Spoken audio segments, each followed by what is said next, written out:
Baik, Assalamualaikum warahmatullahi wabarakatuh dan selamat sore Sobat ATR BPN. Perkenalkan saya Putri selaku moderator. Kali ini kita bersama teman-teman CPNS Kementerian ATR BPN Angkatan 23 Kelompok 3 yang akan membahas tentang internalisasi nilai-nilai dasar berakhlak, yaitu khususnya pada poin kompeten dan harmonis. Nah, adapun studi kasus yang kita angkat pada diskusi kali ini yaitu tentang pembenahan sistem layanan pertanahan dan penanganan konflik sengketa tanah. Untuk lebih jelasnya, kita akan tanyakan ke teman-teman sekalian. Yang pertama nih buat Kak Pedro, apa saja sih tahapan kegiatan dari studi kasus yang kita bahas? Silakan Kak. Tahapan kegiatannya yang pertama melakukan evaluasi menyeluruh terhadap sistem layanan pertanahan. Yang kedua, mengembangkan dan menerapkan sistem layanan berbasis digital. Yang ketiga, melakukan sinkronisasi data dan koordinasi lintas instansi. Terus yang keempat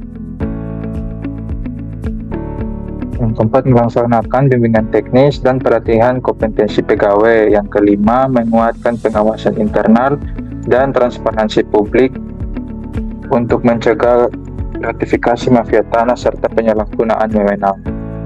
Oke, selanjutnya ke Kak Zainal, apa saja sih output atau hasil dari studi kasus yang kita bahas?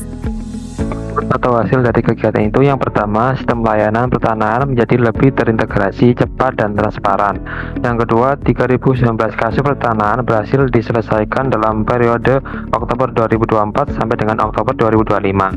Yang ketiga, 9,67 triliun potensi kerugian negara berhasil diselamatkan. Yang keempat, 13.075,94 hektar tanah diselamatkan dari penguasaan tidak sah atau konflik. Yang kelima, meningkatnya kepercayaan masyarakat terhadap ATR BPN sebagai lembaga yang profesional dan berintegritas. Oke, selanjutnya ke Kak Fatima, apa saja keterkaitan substansi mata pelatihan kita dengan studi kasus yang dibahas? Silahkan Kak.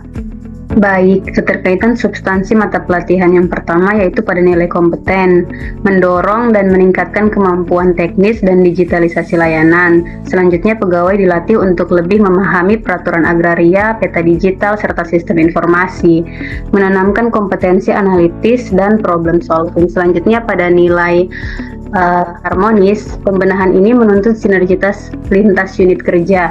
Selanjutnya, penerapan layanan digital dan penyelesaian kasus dilakukan dengan prinsip kolaboratif, dilakukan bersama masyarakat secara empatik dan transparan sehingga menjadi hubungan harmonis yang selaras antar pemerintah dan masyarakat.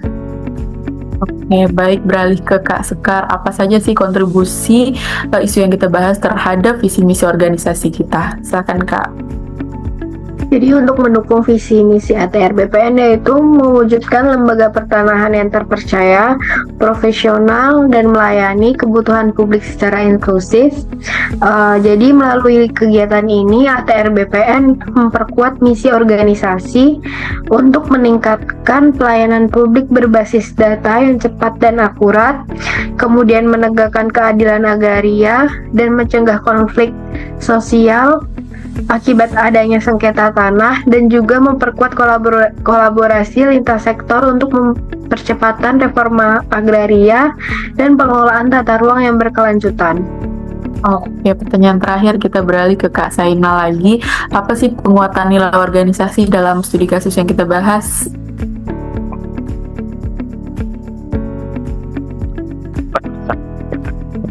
Profesionalisme dan kerjasama, ATR BPN memperkuat nilai berakhlak, khususnya nilai kompeten dan harmonis. Itu Kak.